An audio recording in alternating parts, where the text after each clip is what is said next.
haddana waxaan kusoo dhaweynayaa cabdiraxmaan nuur cali ambaasador sin xariisle oo ah safiirka dhalinyarada Kenya.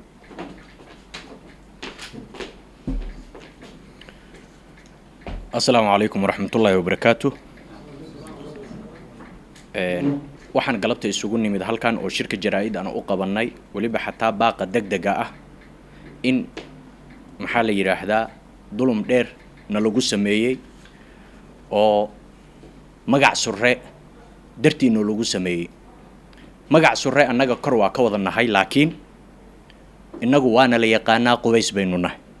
Haddaynu Qubays nahay waxaan tabasho cad ka tabanaynaa in beesha Cabdalle oo shalay aan u dulunsaneyn ugu dulqaadanaynay inay wasiiradii iyo safiiradii iyo qunsuliyadii iyo xeer ilaaliyihii iyo gudoomiyihii bangiga ayaga ay isku darsadeen.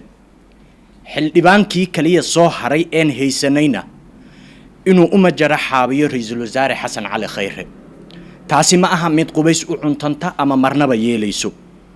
waxaan marka halkan ka soo jeedinaynaa galmudug Xasan Cali Khayre kuma dhacdo inuu habar gidir intuu kala dhex galo Sacad iyo Saleemaan lafa kala siiyo ama kursigooda intuu Sacad ka qaado Saleemaan siiyo.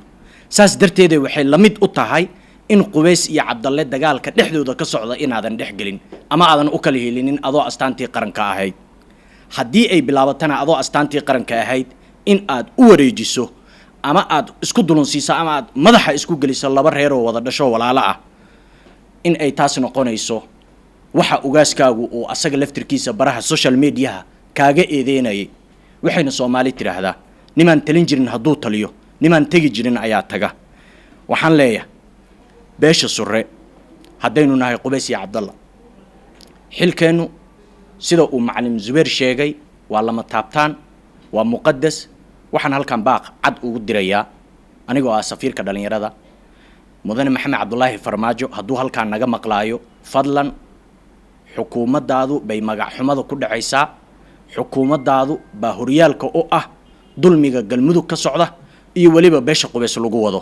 marka waxaan leeyahay anoo hadalkayga soo gaabinaya fadlan jawaab degdeg ah 24 saac gudahooda ha la idinka helo. wassalaamu calaykum waraxmatullaahi wabarakaatuh.